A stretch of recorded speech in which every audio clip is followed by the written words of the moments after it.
বলতে পারি নাই, ন্যায্য কথা বলতে পারি নাই।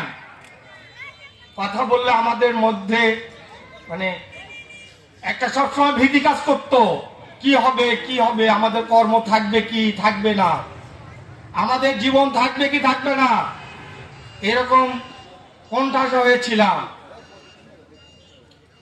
আজকে কোণঠাসা হওয়ার দিন না।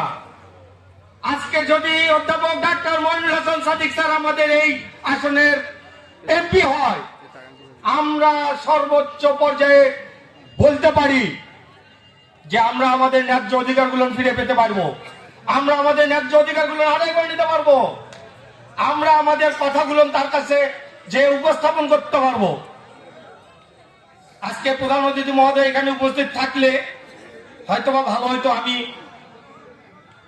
একটা মানে প্রস্তাবনা ওনার কাছে রাখতাম, যা উনি আসলে আমি প্রস্তাবনাটা রাখবো যে আমাদের এখানে অনেক শ্রমিক আছে, অনেক সংগঠনের শ্রমিক, নির্মাণ শ্রমিক, মোটর শ্রমিক, ট্রাক্টর শ্রমিক,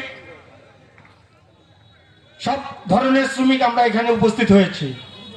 আমাদের শ্রমিকদের ন্যায্য অধিকারগুলোর বিষয়ে আজকে আমি আমার এমপি প্রার্থীকে বলতাম,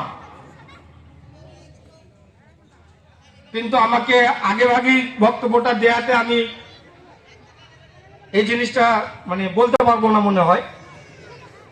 আপনাদের কাছে আমার উদ্যোক্ত আহ্বান থাকবে, আমরা যদি আজকে ডাক্তার মইনুল হাসান সাদিক স্যারকে এমপি করতে পারি, আমি আপনাদেরকে এইটুকু ইনশিওর করতে পারি, আমি ঢাকা ট্রাক ট্যাংলারি কাভারব্যান্ড ট্রাক্টর শ্রমিক ইউনিয়নের সাংগঠনিক সম্পাদক, আমি আপনাদেরকে ইনশিওর করতে পারি ওনার সঙ্গে আমি দীর্ঘদিন মিশেছি, দেখেছি উনি সবার কথা শুনে সবার কথা বোঝে, ওনার দ্বারা সব ধরনের আমাদের যে শ্রমিকদেরকে উনি অত্যন্ত ভালোবাসেন, কর্মজীবী মানুষদেরকে উনি অত্যন্ত ভালোবাসেন। এ কারণে আমি বলতে পারি ওনার কাছে আমাদের যে দাবিগুলো নিয়ে যাব, আমরা মনে করি সেই দাবিগুলো আমরা ওখান থেকে আদায় করে নিয়ে আসতে পারবো ইনশাল্লাহ। প্রিয় ভাইয়েরা, আজকে আপনাদেরকে এখানে সমবেত করা হয়েছে, আপনাদের ন্যায্য যে কথা, ন্যায্য দাবি, এগুলো এখানে উপস্থাপন করে আমরা কিছু সমাধানের পথ খুঁজবো। এখান থেকে আমরা সেই লক্ষ্যে আজকে এখানে সমবেত হয়েছি। আমাদের ভালো মন্দ বিষয়গুলো আজকে ওনার সঙ্গে আমরা শেয়ার করব।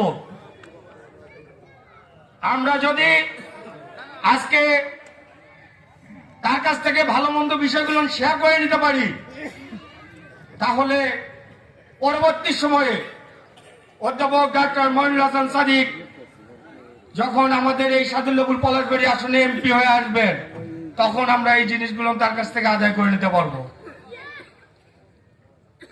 আমরা যদি আজকে এখান থেকে যে প্রত্যেকের জায়গা থেকে ধানের শীষ মার্কার প্রচারণা শুরু করে অধ্যাপক ডাক্তার মইনুল হাসান সাদিক স্যারকে এমপি করতে পারি, তবেই আমাদের সার্থকতা আসবে। এছাড়া আমরা সারা জীবন অতীতে যেমন কোণঠাসা হয়েছিলাম, বর্তমানে কিংবা ভবিষ্যতে আমরা কোণঠাসা হয়ে থাকবো। আপনারা কি কোণঠাসা হয়ে থাকতে চান? তাহলে আজকে আমাদেরকে সিদ্ধান্ত নিতে হবে, আমরা ধানের শীষ মার্কার এমপি প্রার্থীকে বিজয়ী করব, তার পক্ষে কাজ করব, তাকে বিজয়ী না করা পর্যন্ত ঘরে ফিরবো না। এই উদ্যোক্ত আহ্বান রেখে আমি আমার সংক্ষিপ্ত বক্তব্য শেষ করছি। আসসালামু আলাইকুম। শ্রমিক ঐক্য জিন্দাবাদ। সকলকে ধন্যবাদ।